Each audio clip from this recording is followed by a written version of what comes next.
Okay, I just wanted to show you a quick how-to and show you how to use the investment property analyzer spreadsheet here.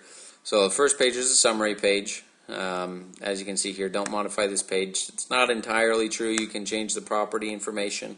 It's the only thing I want you to modify here, though. Everything else will be modified on other pages, other tabs here. So you've got your costs, pretty self-explanatory there. If you have any questions on anything, feel free to email me and let me know. Go over the income, expenses. I've got some quick descriptions on what these are. So the net operating income, the cap rate, gross scheduled income, gross operating income, expenses. So if you need those, so you get a, if you don't know what those are, you can look at that, or you can Google them and you can look into that. Your cash flow, these are BT is before taxes. Depreciation, you can deduct the depreciation of your property for tax purposes. Again, don't put in any of this information here. You'll put it in different pages. Here's your taxes, and here's your after-tax annual cash flow amount right there. Okay. Here's where you put in the information on the property. So let's say you find a fourplex. It's $150,000. You get a $30,000 loan on it, 7%. Anyway, self-explanatory there, I think. Here's your taxes and your tax rate. This is the depreciation section here. So you just put in the land value. Depreciation years is usually 27 and a half. Probably not going to change that, but you may need to talk to your tax expert, and they can give you specifics on that. The amortization schedule here, just one thing of note. It will be completely accurate if you've got one loan. If you add on 2 or 3, it's going to give an average. It'll be close, but it won't be 100%. That won't affect any of your information on the summary page, but it will affect the projected ROI page, which is more just for, well, it's interesting. It gives you projections, so and keep that in mind, that it may not be totally accurate if you have more than one loan. Okay, rent, number of units, unit type. So I've got 2 3-bedroom, 2-bath, $750 a month. 2 2-bedroom, 2-bath at $550 a month. Here's also your vacancy rate. So you need to account for the people, the time that your units are not going to be rented out. That needs to be here. Okay. Operating expenses, pretty self-explanatory. Got a couple quick notes here. On the property taxes and repair costs, keep in mind these are annual numbers. So make sure those are up to date and check these notes on these too. Yeah, that's pretty self-explanatory there. These are your improvement costs. This is a really nice page if you need to make any initial improvements on the property. So if you need to add new carpet, there's a section to do it. You've got all the different rooms, length and the width of each room, and then it'll give you the total square feet. You can change this cost per square foot, and it'll give you the total cost for new carpet. To get carpet cleaned, hardwood tile, sheetrock, windows, kitchen, bathroom appliances, plumbing, electrical, doors, and other. So I'll just show you one more section here if you're looking at that. So let's say you need to add some appliances, you need a new fridge.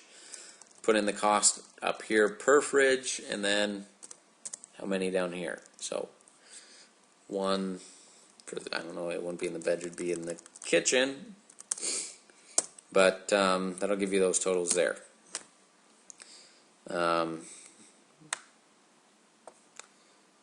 Last page here, the projected ROI. This is an interesting page, probably my favorite page. So it's got the initial investment. This is cash that you've had to pay out of pocket. Got the cost of the property.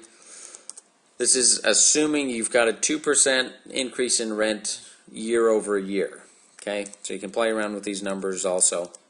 You can only change the ones that are these colored to these 4. Leave everything else there. It'll auto-populate. So this is assuming a 3% increase in property value.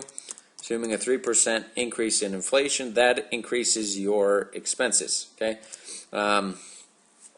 Commission on sales. So if you're going to sell it, then here's your commission. So if you're 7%, or if you're going to sell it by yourself, you can change that to 0, and that's going to change your numbers.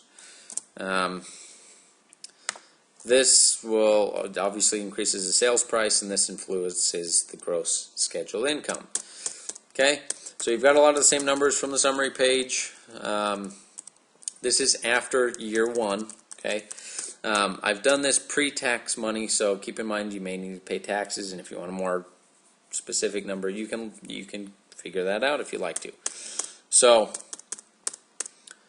here is the new equity. This is pulled from the amortization schedule based on the principal that you've paid during that year. This is a cumulative number.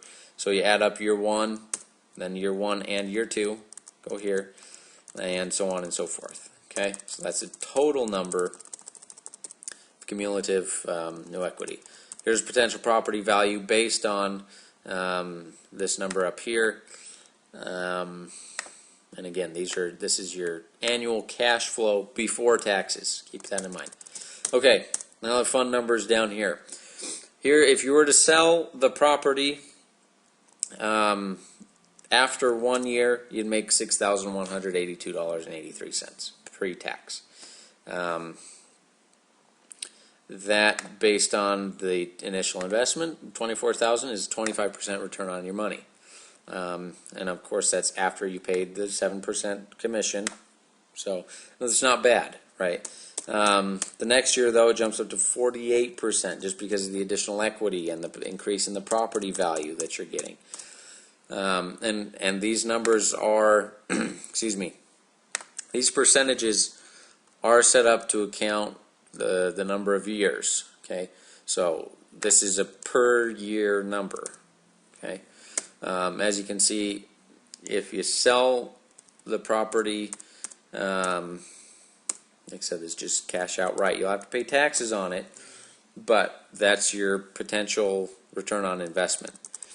If you decide to keep the property, okay, and you don't sell it, so you're just going to hold on to it, this will give you the percentages based on that. So pretty good, pretty interesting chart here. You can play around with these numbers. So like I said, if you don't pay a real estate commission, you'll notice these numbers change quite a bit. So all of a sudden you've got 69% after 1 year. If you do have the 7% commission, well, then it's only 25%, because that's, you notice how this number changes here. If I change to 0, so if I'm able to sell it by myself, it's an extra $10,000. Anyway, great little tool. Yeah, I think you really like it. If you do have any questions, concerns, feel free to let me know. Always more than happy to help out. Yeah, I do happy investing to you, and best of luck.